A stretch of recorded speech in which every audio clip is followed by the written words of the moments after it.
Hello, everyone, and welcome to the Human Behavior Podcast.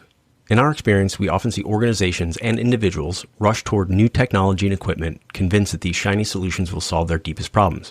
But here's a critical question many fail to ask. What problem does this solve? In today's episode of the Human Behavior Podcast, Greg and I explore the reasons behind the allure of new gear, highlighting the significant difference between perceived solutions and genuine needs. We discuss real-world examples and practical strategies to help listeners identify when new equipment truly adds value and when it merely serves as a costly distraction or a pacifier for other problems. Join us as we dive deeper into understanding the human behavior driving these decisions and uncover how enhancing decision-making skills and investing in training can often provide more substantial, long-term benefits than simply upgrading gear. Thank you so much for tuning in. We hope you enjoyed the episode. Don't forget to check out our Patreon channel for additional content and subscriber-only episodes. If you enjoy the podcast, please consider leaving us a review and, more importantly, sharing it with a friend. Thank you for your time, and remember, training changes behavior. All right, Greg. So for today's conversation, we've got a good one. And, it's around the, central theme of what problem does this solve? And this is that question alone is a very simple thought experiment, thought exercise that you can use in a lot of situations, and we're going to get into that, but I'll give sort of some background on this. And just in general, we've talked about this kind of before. In general, like what we provide is a think with a K, not a thing with a G, but we'll get into kind of like why this kind of keeps happening over and over again in a number of different areas. And so the idea is a lot of organizations will often invest in tools to fix problems or that are where the problem is actually fundamentally about training, judgment, decision-making. We assign a technology to that. Now, that's kind of like throughout human history, we've always come up with technological solutions to problems. That's not generally the issue, but the issue is it's kind of becomes the wrong solution. And so we're going to talk about today about why, we have that tendency and why, not only is it ineffective, but it can be very often dangerous. And so, me, I watch a lot of, when I do watch TV, I usually watch some Golden sort Girls. of documentary. Yeah, well, unless my wife when you're has not a watching remote, Golden Girls. And then we're watching Real Housewives of whatever, which I can't stand, but I also find it extremely informative and very, very insightful into pop culture and society as a whole. But that's a different episode. So today, the other one, I watched one on the Boeing 737 MAX. And so there was all these problems with it, right? So Boeing, their 737 MAX was developed to compete with, rival competitor Airbus's more fuel efficient, larger plane. So rather than, designing a new airframe from scratch, having to go through that whole process, massive investment, all kinds of stuff you have to do, what they did was they took their existing 737 platform and added larger engines. Now, the key reason why they did this was because pilots who were currently rated and certified to fly the 737 would not have to go through any recertification process. It wouldn't be something long, meaning it could be adopted very quickly. Everyone like this, like, hey, this gives us this new capability. Everyone still has the requirements to continue to fly the plane, so we don't have to change anything. Wow, this is a great solution, and look at what it's going to do for our bottom line. It's basically the same plane. So that was kind of the concept behind it. But the problem with this new design of adding these larger engines is that the placement of the engines caused the aircraft's nose to pitch upward under certain flight conditions. Now, I'm not a pilot, but that's not always a good thing if your nose starts to pitch upward. And so because this design issue, what they had, they said, okay, well, we're going to counteract that and we're going to create a technological fix.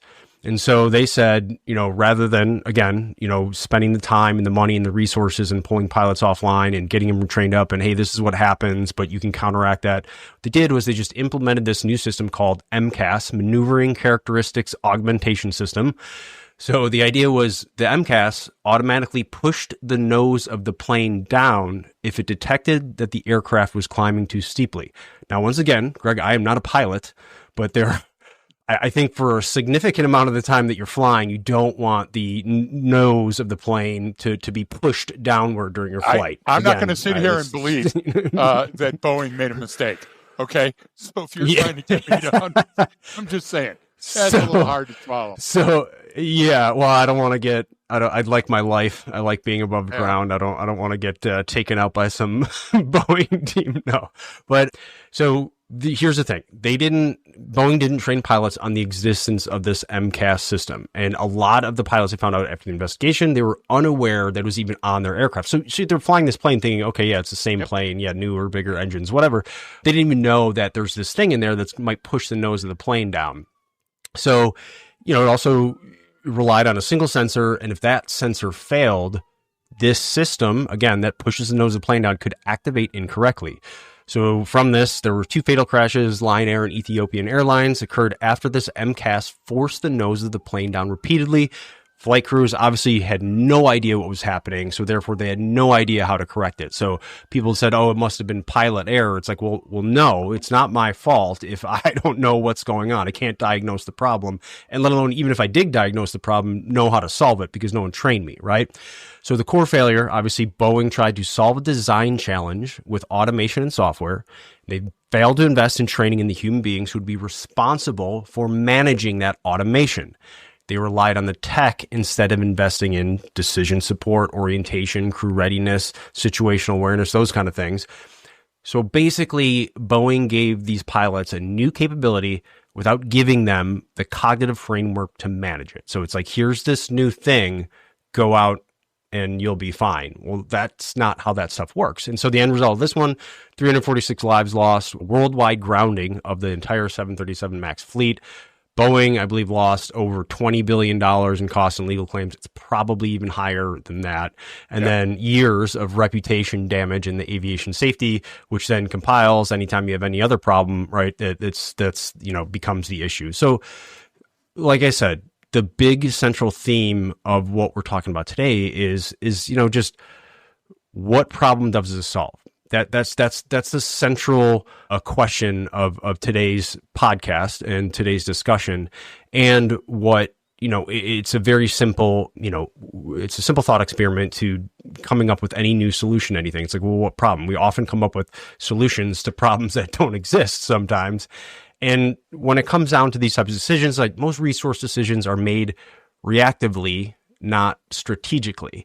So the idea is, okay, something went wrong. Let's buy something to fix it. Okay, people say they don't feel confident or something's going on. Well, let's buy some gear, right, rather than investing in our people. Let's go invest in a product, a system, an app, and then just let our people figure it out. So, you have to address some questions, right? Is this fix addressing a root cause or just the symptoms? Are we solving for performance or just for optics, right?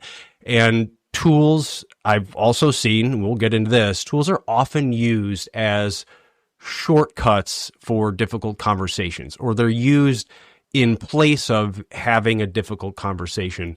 And so really the gear becomes a pacifier, not really a solution. So that's kind of big picture, Greg. And I know you have some other examples there, but I'll stop and let you jump in here as well. Thanks. So first, I didn't want to have this discussion based on the title.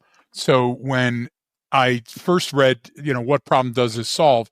The first thing I got is a ponytailed Friday shirt wearing guy in the board meeting that's leaning back and asking that question with his arms above his head with his fingers interlaced, right? And then the second image I got, that's the guy. That's the guy. But that's the guy trying to sound smart, not actually asking a real question. Right. That's why I'm trying to describe that. The scientific term is douchebag. The same douchebag has inside of his coat pocket, his wool coat pocket, a laminated card, and the follow-up question is, how do we scale this? And he has no idea that either of those questions are, douchebag 101, that they're just to make it look like he's paying attention and involved in it. Then I started reading into it. And when I got to the 737, I couldn't believe the numbers, and I couldn't believe it was Boeing. But then you wrote something, and it really stuck. It really resonated. And you wrote that most resource decisions are made reactively, not strategically. And we have a bunch of police officers and law enforcement, corrections, courts that listen to the show or that we know personally. And I would say just change out Brian's sentence just a little. Most resource decisions are made reactively, not strategically. Now let's take that same sentence to the dojo floor. Now let's take it slide stopping up to a police call where shots have been fired and somebody's down and maybe an officer's down. Now let's take it out to the training that we're doing on the shooting range. If we're making our decisions reactively and we're not implementing or inputting the new and incoming information strategically, then we're going to slide directly towards the problem at full speed with no further chance of solving it than we had when we were on the outer ring, circling the drain, looking at the problem. And what do I mean by that? I mean that you have to understand that if we don't create a cognitive framework for problems, then we're never going to solve it. And Brian, you said are we solving for performance or just for optics? Do you remember during this a couple of years ago, within the last 5 years, where police agencies, oh man, you can't have an American flag on your police uniform, okay? That's going to piss some people off. And then we went the other way. Well, you don't want to have shined black boots because that brings in the militant. What we are doing, Brian, is on a whim or on one written complaint or on hearing somebody say, man, that certainly seems like it, it's a point of agitation. We were changing policy. And it's the same answer over and over and over.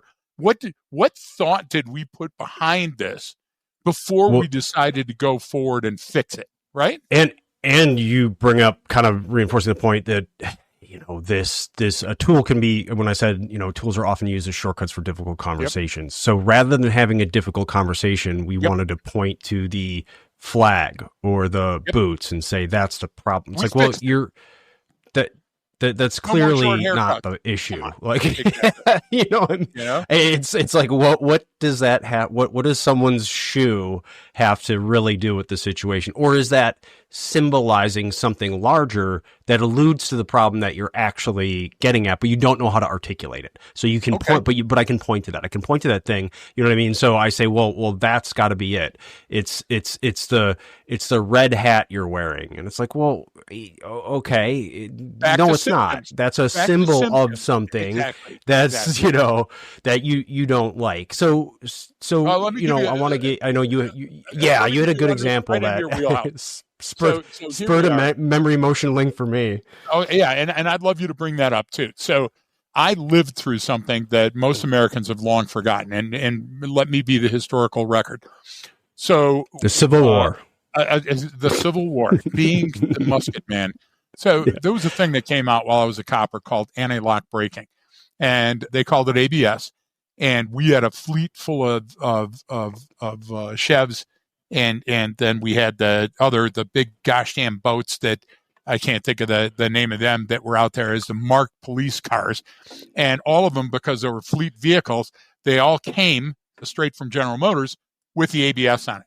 Now, there wasn't a warning. There wasn't, by the way, we changed all the systems that we told you about before. They were just on there.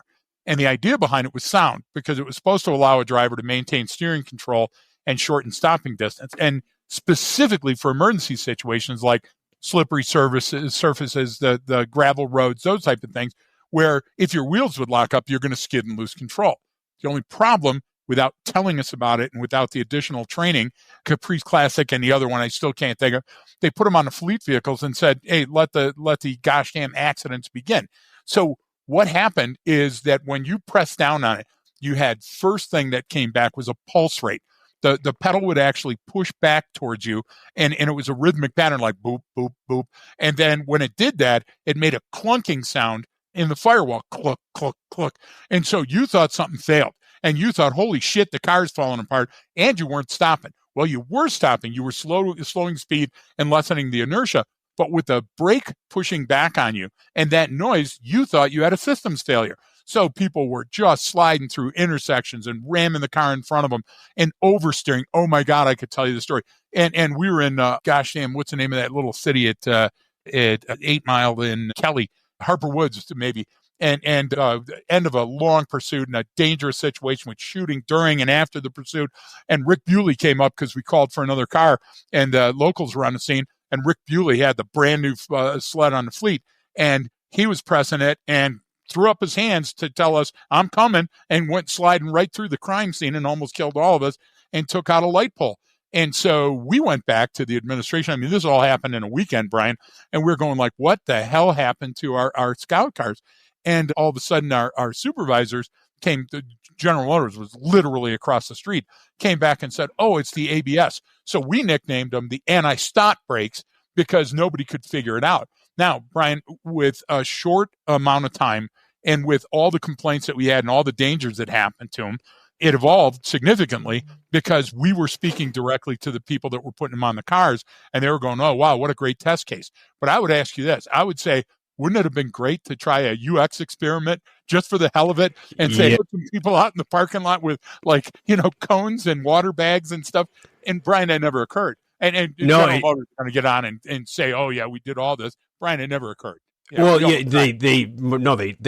I'm sure they tested it, but there was no sharing of what that would be. No, and that was the thing, because you mentioned that, and I was like, oh my God, I still remember when I was 16 years old. So, I hadn't been driving legally for that long, right? And so I had to lock up the brakes. Same thing, someone cut me off and they jumped out into traffic, and I remember just slamming on the brakes. And at that point, I know the ABS had changed a little bit, but it was like this really rapid like feeling under your foot, which is really weird.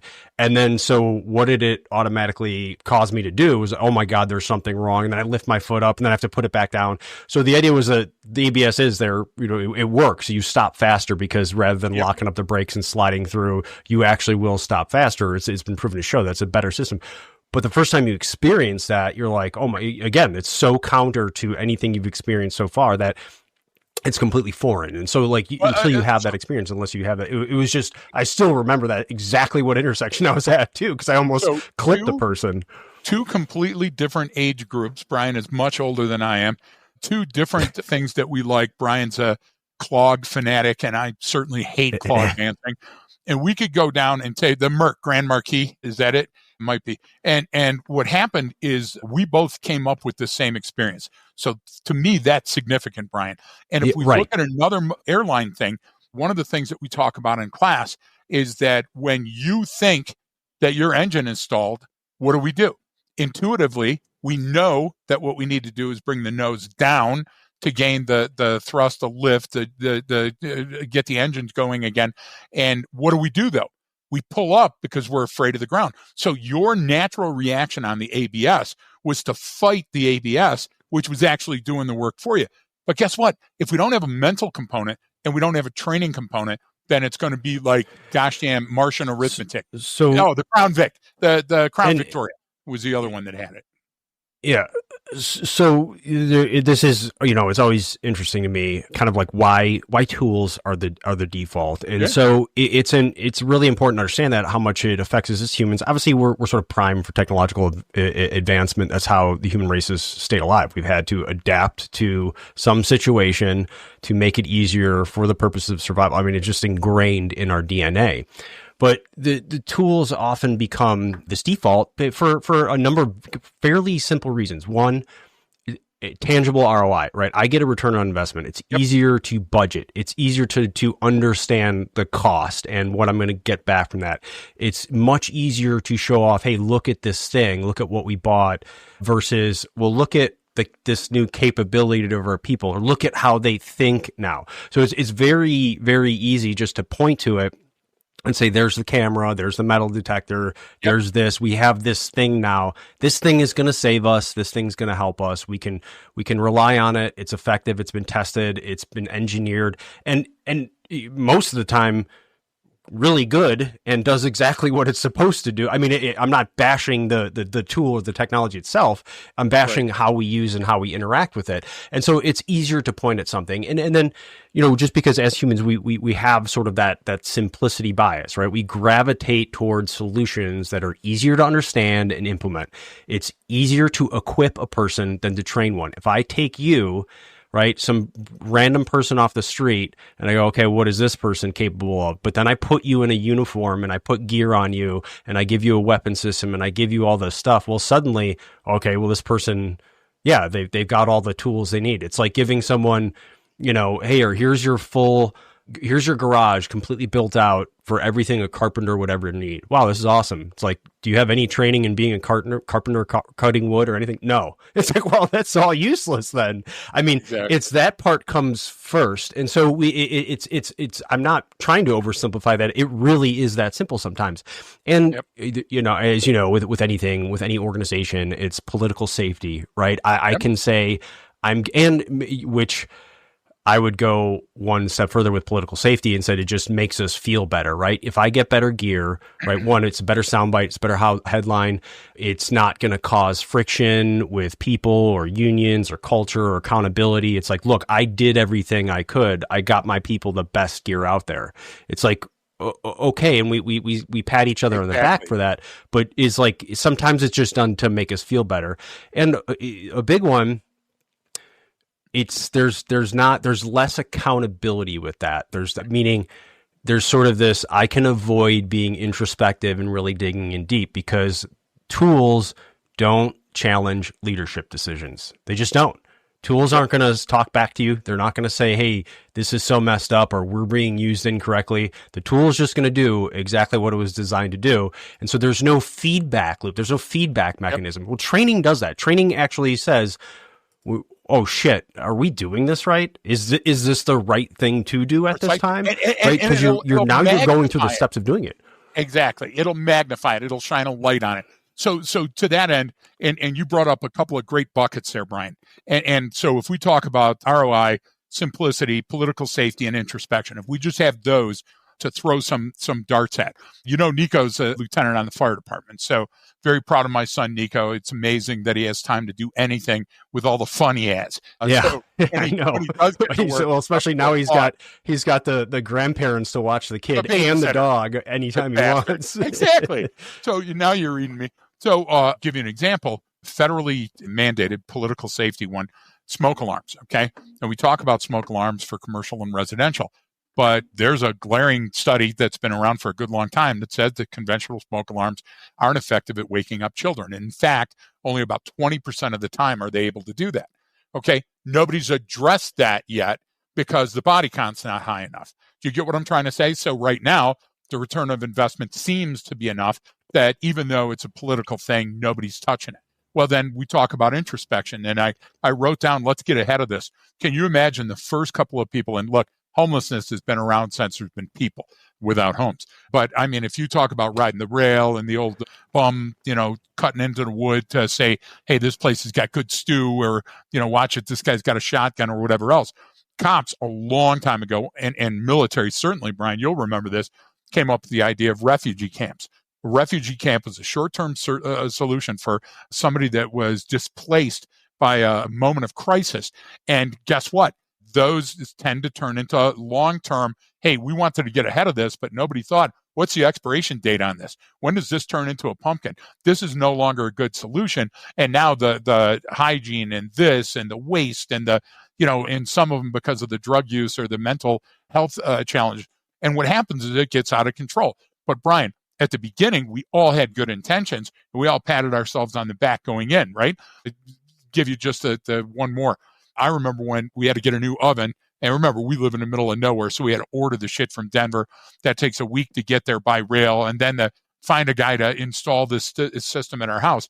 And there was a little metal flange that he had installed on the ground and a metal flange on the bottom of the stove. And I was like, what's that for? And he says, it's for tip overs. He said that the old stoves, you could grab them, and when you tried to pull them away from the wall, they would tip over and land on you, and a lot of people died. And so I called horseshit. And then you know what I found out? A child injures themselves from furniture-related tip-overs every 30 minutes in the U.S., and a death occurs every couple of weeks from this. So what it is we don't know what we don't know. So when you're asking about the problem, okay, if we don't invest a little bit of time to really take a look at what problem we're solving, what we end up doing is solving for symptoms or solving for something that's on the periphery, a spiral. And is that the best expenditure? Look, we're always talking about, I'll give you one gosh damn more. You remember this. Back in the day, I was one of probably 5 in the state of Michigan police rifle instructors.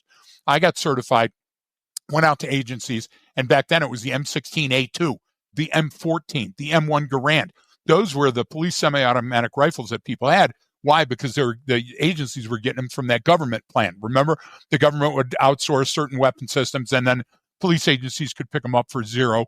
And then what happened is that someone that went through the training that I went through could carry that weapon on duty. And then they came up with the rack where you had the shotgun on one side and you could have your police rifle on the other side.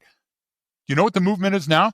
The movement is now, back then, every chief of police hated me. Nobody's going to police rifle. Why would we ever need this? Brian, look around now. Agencies are retiring their REM 870s, saying the police shotgun is too dangerous. We have to go to the police rifle. Now, when it comes to research light. When it comes to, I'll vote for the police rifle, democratic action, or the loudest voice in the room, or some new chief or general that wants to point and say, I brought the military the P-38, that takes lead dog in the sled.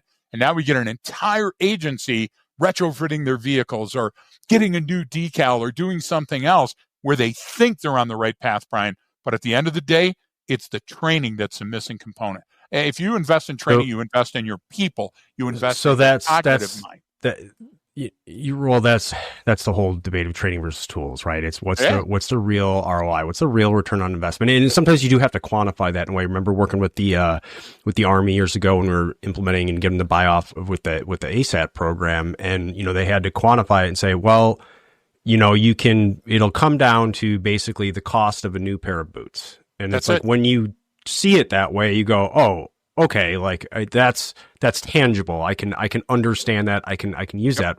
But the idea about the training versus tools and what the real ROI is gear is just this. It's an at-bang solution, so it can enhance your execution after a decision has already been made. It does not affect whether the decision was appropriate. So we're saying we're gonna fast forward that.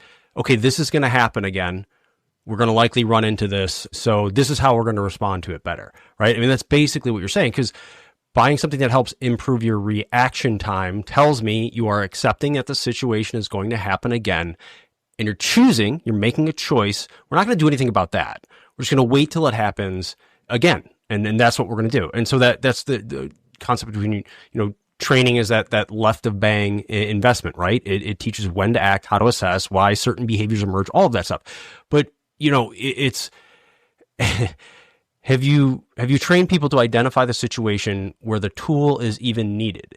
Have you shown them to recognize ambiguity, risk, and prevent indicators? Because if we're not doing that, then the tool just becomes, it will eventually become another problem, another issue, we're eventually going to have to get a new one. You remember, did you send it to me? It just reminded me because you brought up the smoke detector one, but one of the fire alarms where they said that, they wanted to cut down on people pulling fire alarms, just for no reason at all. So this one reached in, it grabbed your arm and locked you in. So now you're sitting there watching, a school start on fire, and then, you got to choose: do I let everyone know, or do I and burn to death, or do I not pull the fire alarm and save myself? Think of that, Brian. And that's so stupid. It's like, no, but that's the first iteration, or that's how these things work. It's going, okay, here, we got this new thing, and we implement it. We don't realize like the second, third order effects. We don't say what else could happen from it. Yeah. And so that first model, there's going to be errors. The MCAS system in the 737 fixed the problem. It just, no one knew that, right? It solved the issue that had been created by putting these new larger engines on and changing where they were at on the wing or whatever. It solved that problem, but it created it created disaster. It created catastrophe that was all completely avoiding things. So it's like those questions, that's the kind of heart of the matter to start with. Yeah. And I would add this. So I don't remember the name. My memory's gone now, folks. I'm sorry. Fentanyl's a hell of a drug, Lois. What's the gear turn-in point called for your TA-50 in the Marine Corps? Remember the place that was out at Penn where you had to go and there was a shipping thing? And CIF, the Consolidated Issuing Facility? Exactly. Yeah. So you know that I used to, for Combat Hunter back in the day, I used to have to trek across the country with my little Sharpei Jaeger. And Jaeger had a buddy, and I can't remember his buddy's name, that worked for the special forces community. I think it was Woolley or Woodsy or Wooby or whatever that was out in Grand Junction, and he manufactured boots and sleeping bags and gear specifically for the JSOC community that was the best in the business. And so Yeager was always getting that shit, at the lead and had insider track information. And so I remember we met him one time at that facility, and he was going through some of the gear, and he was a really nice guy. And so we were standing there, and there was a bunch of colonels from the Senate, and there was a bunch of generals that were listening in on the conversation. And there was one guy, and I'll never remember his name, but he was a civilian advisor that came to audit what we were doing. And he said, the question here is, do I want them to have that set of boots or that sleeping bag in their TA-50 when they go to combat? Or do I want them to have Greg's training before they deploy? And everybody got quiet for a minute and said, well, why are we choosing that? And he goes, that's exactly what we're choosing. For every dollar and minute and classroom that we were taking up. Brian, you remember when we were working for the Marine Corps, and you, Shelley, and I were in that shower with the open door shitters, and that was the only place that we could do the training. We were all sitting on MRE boxes inside and projecting on the concrete wall, like at Flores or one of those places. And people were coming in and taking a shower after gym and everything, and the cord kept getting unplugged, or somebody would get electrocuted, and we have to slow down while we're doing CPR. We never invested the same money or mindset or anything in training until when? Until the body bag stopped coming back. So the first time a body bag comes back, everybody goes full speed. Let's stop this. Whether it's cops, whether it's, security, doesn't matter what it is. And let's take all these steps. And then there's a flurry of typing, and all the shit goes on the news, and everybody talks a good story and buys a new decal for the vehicle, or red and blue lights or whatever, right? And then what happens is time goes by and we forget all those lessons learned, and we go back to doing shit the same way that we always did it until what? Until the next emergency comes up. And that becomes the historical perspective that we go from, is that, see, I told you we needed that can opener, new light, whatever else the equipment is. We have to stop thinking like that. What we have to do is we have to have a practical answer, because you wrote it. And when you sent me the message that we were doing this, you wrote that no device will ever outperform good judgment under pressure. And I highlighted that, Brian. Right. That meant more than any of those other things to me. Yeah, that's cool. Yeah, it does the work of 3 items. Yeah, it's cheap and it's unbreakable. But you know what? If you can't think your way out from under the situation, you'll never open the pouch that it's hidden in. And the kind of ironic thing to me with a lot of this is, everyone is concerned, which they should be, about liability, right? And so it's like, okay, well, that this is something we're liable for, so you knew or should have known. But, what lawsuits are rarely ever about your lack of hardware, right? That's not where it comes from. They're about lack of justification, or their lack of training or decision making, or all of that stuff that we're talking about. And these mistakes don't happen because of outdated equipment. They're happening because of outdated thinking. And of course, some of the cases we're bringing up, the mistakes are happening, again, not because of outdated equipment, because of new equipment, exactly. the new thing, and it's going to cause issues. And it's like we come to the solution. We go, okay, we slap the table, like you said. Oh, I think this, and yeah, we like what Bill thinks, and you know what, Greg's one of our top guys at that. So if that's what he thinks, we're going with it. It's like, well, hang on. Like, maybe Greg, your opinion is completely correct, 100% right, and it's the standard, and everyone should believe it, and that's what you should do. But your solution has nothing to do with the actual problem, right? It's a solution to something, some extraneous factor. Yep.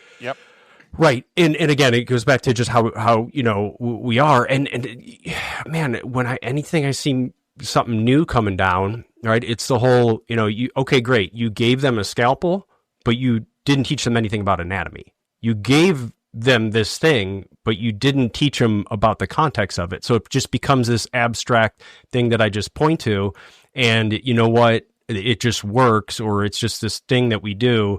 And so when something happens and it goes wrong, I'm fucked. I'm screwed.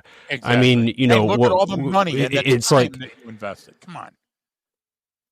So, and and obviously we're all about we're all about people and humans, and people I've heard it described as, you know, the human weapon system, and that's fine. Yep. It's just the human system. You call it that, that's fine. But you know, tools are inert objects. The person utilizing the tool is the weapon system. It's not a gun.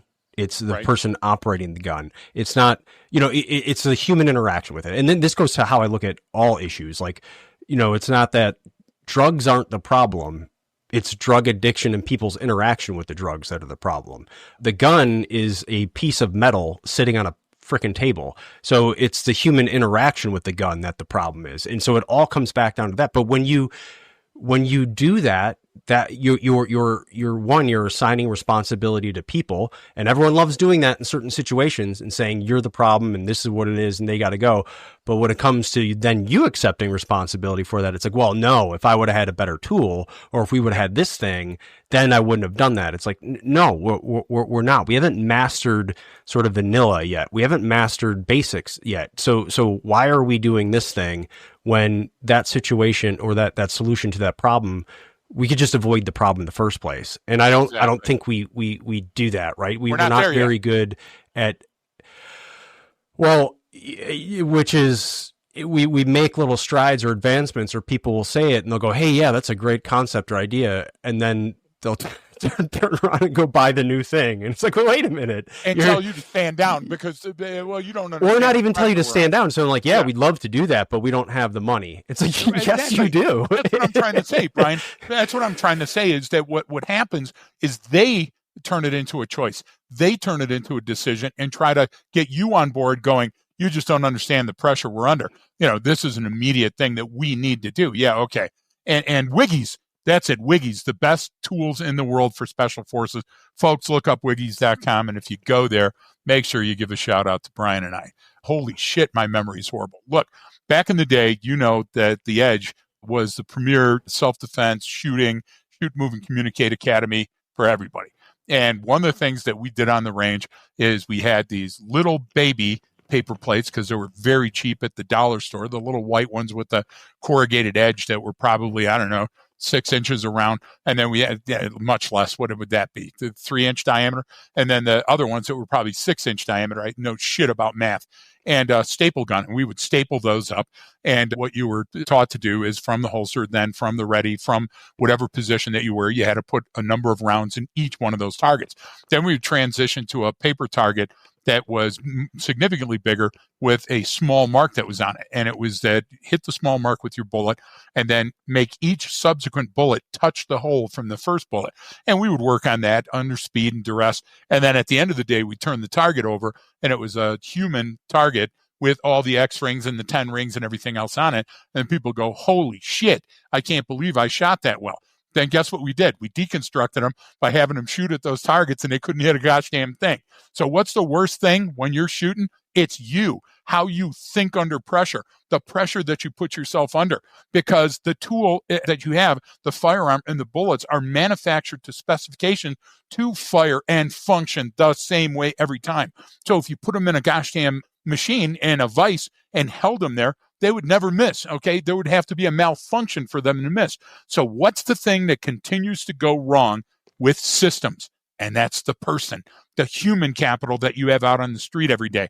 No matter what that human is doing, whether they're a school security guard or they're working for your HR or anything else, it's how they perceive, anticipate, how they react to whatever is going on. And Brian, I can tell there's still a problem because we still, after the shooting at the Jewish Museum, what do we get? We get, pre-attack indications. Let's look them up. Yeah, okay, let's laminate that. Just saying pre-attack, that takes us down the wrong road. Understanding anomalous behavior is much more important than whether it's a 9mm or a 40 cal. But why do we fight that? Lowest common denominator. It's much easier to go to my range instructor. It's much easier to go to my driving instructor or my self-defense instructor and ask them, what's the flavor of the day? Nobody would argue right now, jiu-jitsu is the flavor of the day for police, okay? Is that going to be the same in 11 years? Nope, not even close. Okay, and I'll predict that right now. I won't be around, but Brian. Well, it comes it's back funny how fast it went from, you know, hey, all the data and all the research shows that, mobility is survivability. And if you go to the ground, you are X amount more likely to get killed or get into this situation or have something bad happen to you. So you don't ever want to, be on the ground. And then that was quickly reversed to you're going to the ground. And it's like, again, so, what, what's my argument? Just had a complete flip flop there, or is it like? What's my argument constantly with On Coffee Table? Okay, writes a number of books. Yeah. He's very popular. He's out there. First of all, he's not a police expert. You don't qualify as a police expert by speaking to cops or writing a book to cops. That's not how that works. Second part of that is a lot of his research is based on SLA Marshall's work. And when you go back and you start taking a look at faulty research methods, how many people can we in our industry go back and point to where they went and took the wrong exit, Brian, and just stayed with it for a good long time? And there's stuff people still quote it. And it's like anybody in situational awareness that says, hey, the OODA loop is the most important thing. Cool your jets, Romeo. The problem is that you're not seeing the big picture because you're too close to it and you're making money. The idea is put your boots on the ground inside of that circle, doing Kodokan judo and fight your way out. Well, how do you do that? Good judgment under pressure. And what does that mean? Cognitive. What does that mean? Strategy. If you use a good strategy, you will overcome any opponent. And that means predicting and not getting into the situation. So what happened with the airlines? The airline goes, let's just put on a bigger engine. And somebody in the back of the room yelled out, you know what? That's brilliant. We already got pilots that can do that. And then when they had a problem, what did they do? And what did they do? What was their flash to bang on that, Brian? Well, let's put another machine on there that counteracts whatever the human pilot is doing. So, right. And so now it's machine on machine on machine. And it's like, well, hang on here. We're in a new domain. We've lost them. We've lost the plot here, on what we're trying to do. And those are some of the common mistakes in any type of resource allocation. You brought it up as like, okay, we're choosing between something, or there's a finite amount of resources and time, right? So we have to figure out what's the ROI, what's the best bang for the buck. And so the like we've talked about, the tech solution is always the simple answer, but if I'm not also incorporating some sort of training timeline and pipeline and detailed implementation plan, that could completely backfire. And then, so that means if you have a new tool, new piece of gear, but you're still using old SOPs, that 737 is going to crash. Like it's going to crash and burn and kill everyone. So that's the whole thing. So it's like, if you're going to have these hardware upgrades, you have to have sort of, or software or, mindset upgrade or training upgrade for the individual. And I think that's always the necessity. And then from that, you don't always necessarily need a hardware upgrade. So if you're cutting out that training to afford some piece of gear, whatever that is, like, you have to realize that then and say, well, and who's paying for that? You have to give something. You have to give something up in order to gain something, right? Always. Exactly right. No matter what it is, you always have to give something up in order to gain something. So what are you gaining versus what you're giving up? Are you getting the value there? That's just a life, that's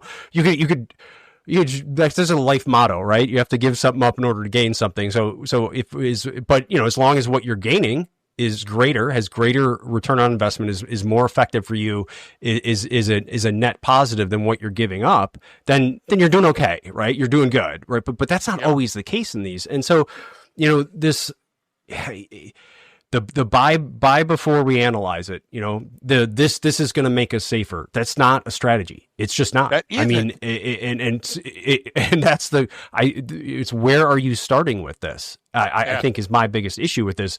And plus, you just talked about all the range stuff, and I agree, and I'm not bashing anything that people are doing, and I certainly don't get into tactics, techniques, and procedures, but when you say like, hey, you got to be able to think critically under pressure, you got to, we got to have this level of skill.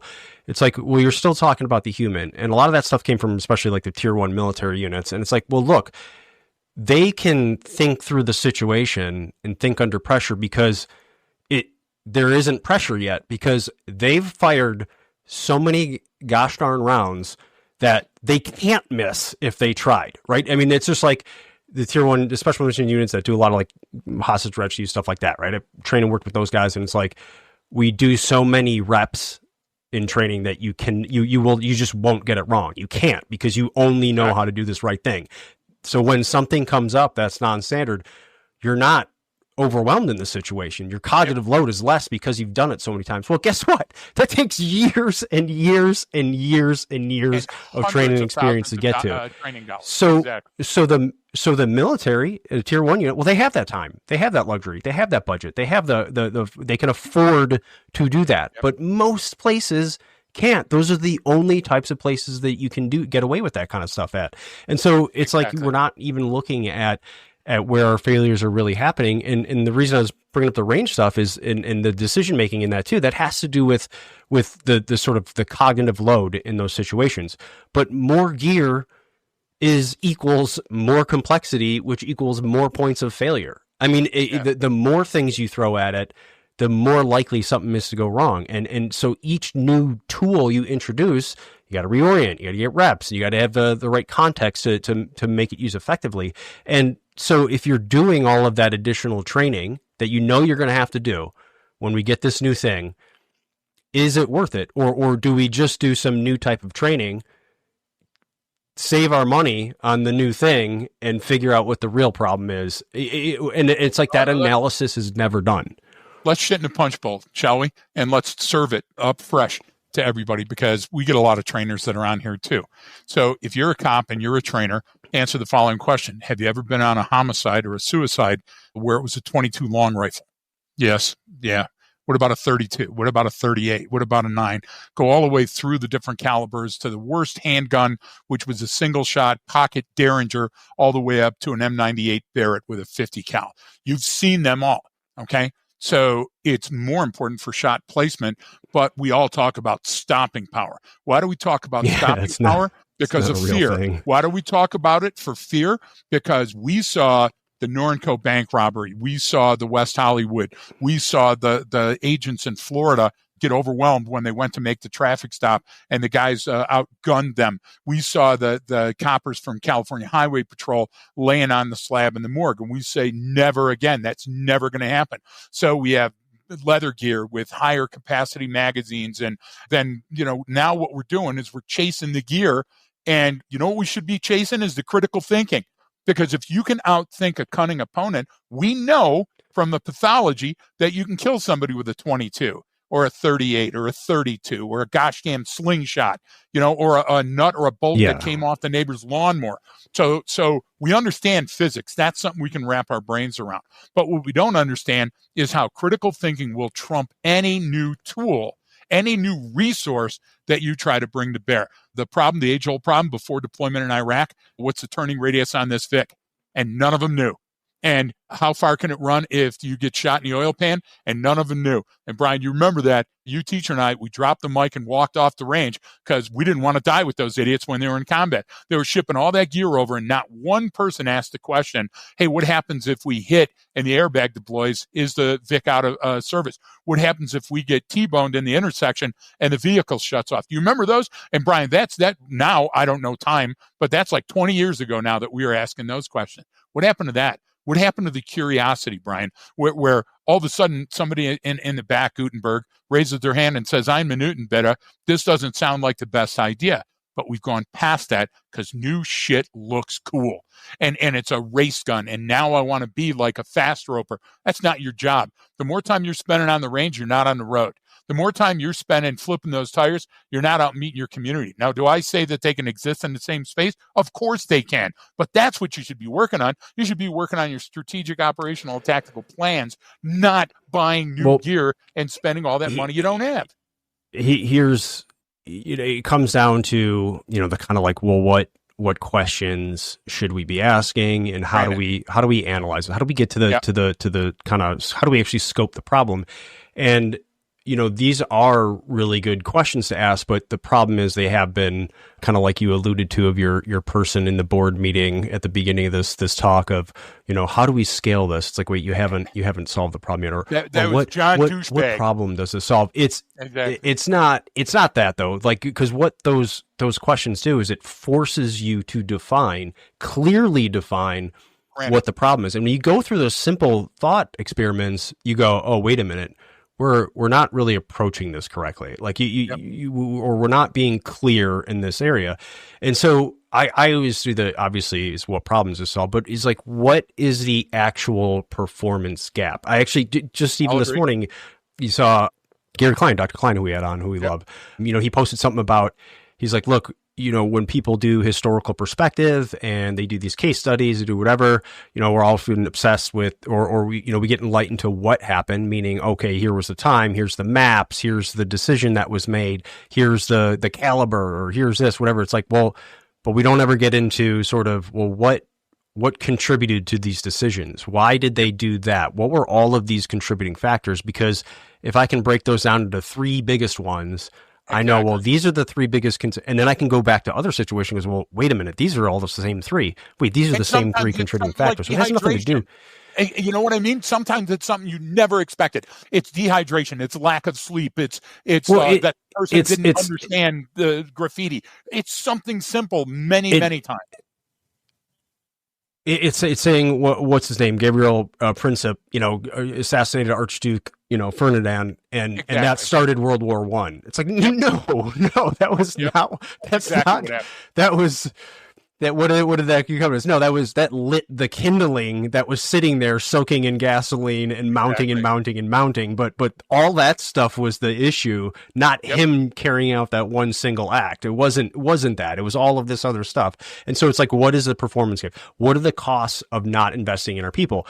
And even I still see it pop up like once a year on LinkedIn, where someone posts it was attributed to Steve Jobs or whoever. Probably no one ever said this, but it's like clickbait. But it's like where it's like they said, well, hey, we got to train up these people, we got to do all this, and it's like, well, what if we train them up and we give them all these skills and all these resources, and they leave and they go to another company? And the response is, okay, well, what if we do all that stuff, or what if we don't do any of that and they stay here? And they don't leave. And it's like, oh yeah, like I get that. You have to look at it in that way. But, where these questions, where do most of our critical incidents begin and where do they go wrong? Like, where did it actually begin? Where did this start? Because we often get laser focused on just that. Here's the problem. It's like, no. Wind that tape back. So where did those begin? We love the NTSB, Brian? Why? Because they're the most introspective agency that we know. They're constantly going, how many hours did he fly? What plane was it? What was the barometric pressure? What were the weather conditions at the station? What was the radio? Look, we never do that. What we do is we get a PIO to stand in front of people and go, look, he had a gun. Look, he had a gun. Look here, while we slow down the tape, he had a gun and turned on our officers. Why? Because, again, fear drives how we're after action reviewing those incidents, yeah? And we see that. We see that every day. I'll tell you what, you epitomized this discussion when you sent me, if you removed all your high-speed gear, would your people still make good decisions?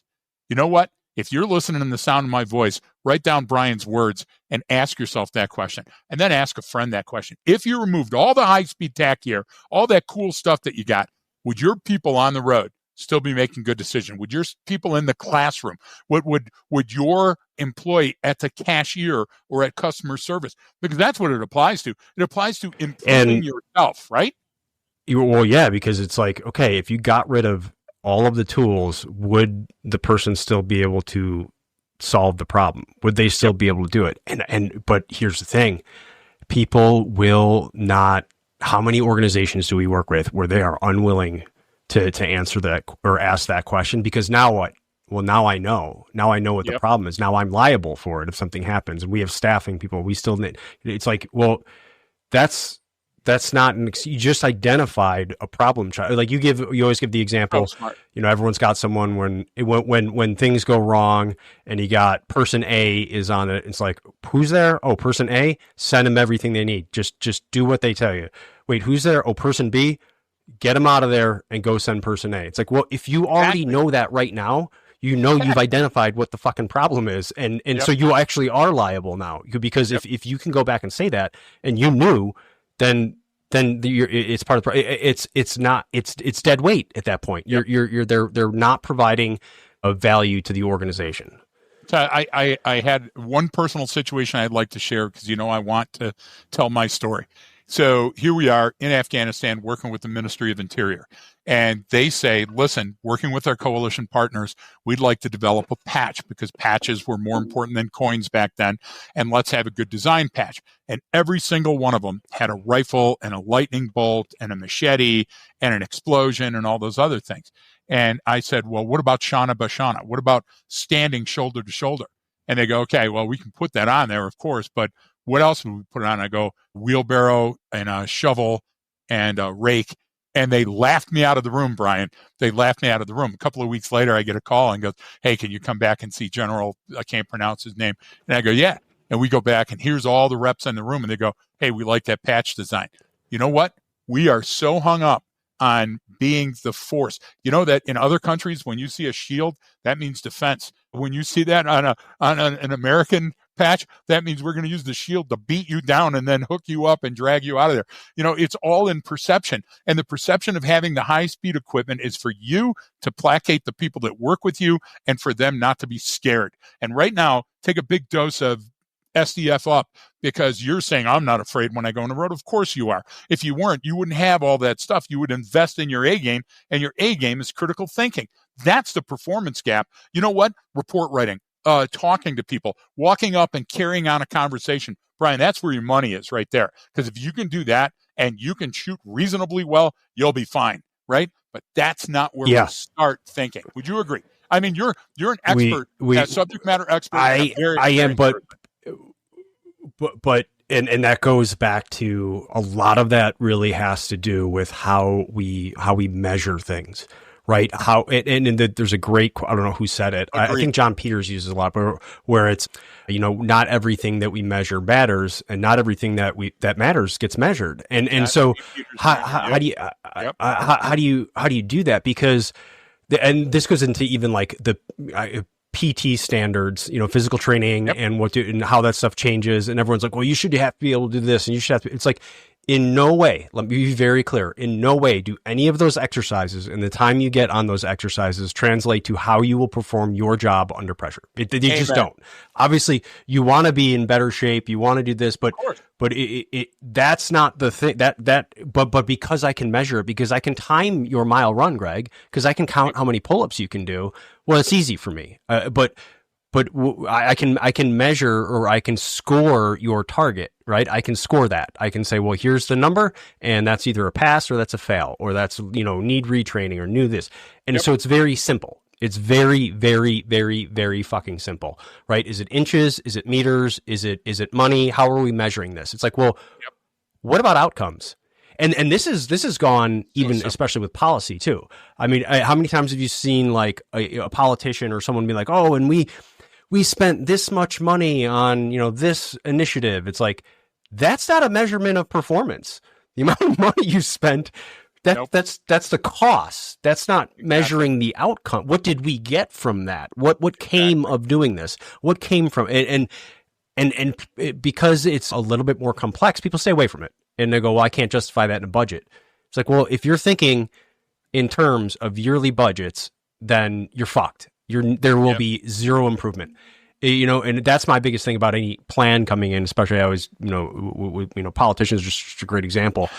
No one goes running for the mayor of a metropolitan city saying, here's my 10, 15, and 20-year plan for reducing crime in the city.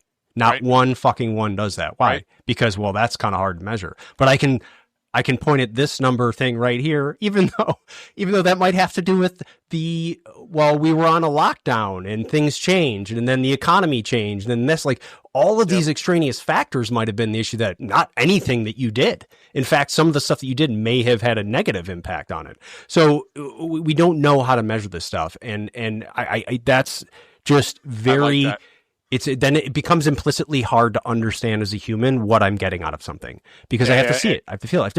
Even our private sector clients, Greg, what did we hear from someone who said, you know what? I was hesitant. I didn't buy into any of this stuff, but you know what? Everyone said you guys were the best and you got to bring them in. And oh my God, I am completely bought in. I never knew we were going to get this much out of it. I never knew that was going to happen, because and why? Because they've never seen anything like that. Results, and they saw tangible results. Brian, last night on the news, Blagojevich from Illinois, oh boy, was on Blago. He was on pointing and counseling people and taking them to task. And I'm thinking, wow, did you learn that when you were in prison? Well, that's the thing. Well, so here's the thing about him. Like he was, kind of railroaded by political corruption, and he was also a part of political corruption. So it's exactly. like you can't be the perpetrator and the victim. Like that doesn't work. But what I thought and wrote down when I was watching him last night, and you're spot on. And I love Brian's a Chicago boy. When he talks about laws and legal and bending rules and stuff, I listen because I understand he's got a different perspective. But I was thinking last night when I was watching him that, you know what? You will see an increase in your home security if you only have a sign that says this property is protected by so-and-so alarm system. It's a fact. Yeah, but if you put that up, okay, yep. If you close your gate, just latch your gate when you go to work, it will increase your safety and security at home. But folks, if your life depends on it, at the end of the day, it's just a fucking sign. And somebody is going to call you on it, and somebody's going to climb that fence, and they're going to poke their head in your house. Yep. So are you prepared for that? So all these talismans, all these totems that you're waving out there, hey, this thing is going to be it. There's going to be a new thing, and Guns and Ammo is going to copy on it, and Car and Driver. And now you're going to say, did we save a life by spending that 1.8 or 3.6 or whatever $1 million? And I'll shut up after I say this. Do you remember the gosh damn camouflage pattern for the Navy that made it impossible if you fell overboard to see you? Yeah. Okay. Do I need to say more? And anybody out there that's in the Navy, blueberries. Okay. But remember we used to be role players, and it was like, what the hell is that? Well, somebody thought that one out. Come on. Where are we? Where are we in this? And you know what? If you removed all that high-speed gear, are you people still making good decisions? And if they're not, you're wrong. And it's okay to throw in the towel and back up and start over. Tabula rasa, a reset is not a bad place to be sometimes. Yeah. And, again, I'm not, anti-gear or anti-new tech. I don't think a lot of places need to be concerned with it, meaning some of those things are going to work themselves out over time, and there's always going to be a new thing. You don't have to be on top of every little thing that's happening and new thing. It's just not, because some of them are going to go away and some of them are going to stick around. And when it sticks around, go, okay, I guess I'll use that then. I mean, it's not a lack of innovation or not, being forward thinking. It's going, well, here's what we know works. And that's going to be the bedrock foundation of everything that we do. And then as new things come in, right, I can ask the appropriate questions, adopt them if I think it'll help me in the way we do things, because it should come from you. How many places have we been where it's like, well, we got to get them better at this, and their decision making needs to get a little bit better, and it's difficult because it's complex. It's like, here, does this decision, this thing you're about to do, is it aligned with the vision, the mission, and the values of your organization? Oh, no. Okay, then don't fucking do it. You got it. Or change the vision, mission, and values, or change what it is that you're doing. All right. Yep. If that's what you have, because then you'll identify, oh, wait a minute, we're not doing things correctly. We actually do have to do this. And if you are an influencer, Brian, if you influence decisions at your agency, remember that by adding to the cumulative load and by adding to the cognitive load, you're not doing anybody any favors, because what you're doing is you're making a situation more complex. And the more complex it is, the more chances for friction points or points of failure. And because you don't have the time and the money to try it as an experiment at some small agency within your community or whatever else, then it's prone that you're going to have your biggest failure right on the street, right in front of everybody. Is that the place we need to go? Is that the decision we're trying to make here? So when I was still in a world where, I had to stay proficient and qualified on different weapon systems, right? So it was a whole bunch of different ones. And so the way I shot was like with my supporting hand, which is my left hand, I had a specific way, which a lot of people do. And I would sort of have my like thumb pointed straight out, accompanying that side or accompanying my hand if it was in a pistol. And it's like, well, because people go, well, you can hold it this way and then you can move this over and you can move your arm here and do that. And I go, yeah, that's great. But here's the thing.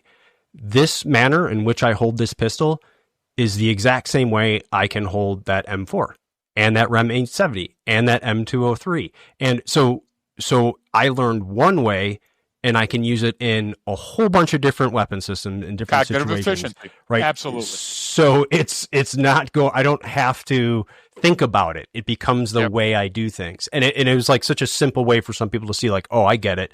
If you do things one way and you can use that in a multitude of uses, that's better than learning 17 different things or 10 different ways of doing something or all of these different. It's like, dude, you got to simplify. You got to take it's like your first deployment or first time ever doing something compared to like later in life. Like, my first deployment, dude, I had every mag pouch filled. I had a drop mag pouch that I carried and it was on, man. And then years later, I was like, hey, do you have anyone got a rifle or pistol for me to carry? Because I would love to have one. It's like, because get rid of all that stuff. Think about that with your TA-50. I remember every time that I deployed to Iraq or Afghanistan, the military sent me with every piece of issued gear that I had. And there was me with front and back and duffel bag drag and everything else till I got to my unit that was going to start my, rotation through that country. And guess what I did? I threw everything in a Connex. And when I was flying back out of that country, they reintroduced me with all that gear. There was not one of those items I ever used. So turning that shit back in was pretty easy. What happens is you're taking up part of my load that could be used for other things, salient things that we sat down and thought about and said, this trumps that. No fight there. And then the second part is, Brian, a cognitive efficiency makes it easier for me when in a situation, it takes items off of the table so I can consider the products at hand and come up with a strategy, not be reactive mode all the time. So these are the problems we need to be solving, buddy. This is it. And I guess my kind of final word would just be that, if you can afford the gear and the training, great. But if you have to choose, man, just always choose people. Always bet on people. I agree. They're going to be there anyway. There always has to have a person there. So why wouldn't you want to invest in that individual as much as possible? So and Brian, if I had to give a final quote, because it's a great episode, I love talking about it, it would be to quote Balin out loud, "It's raining vaginas."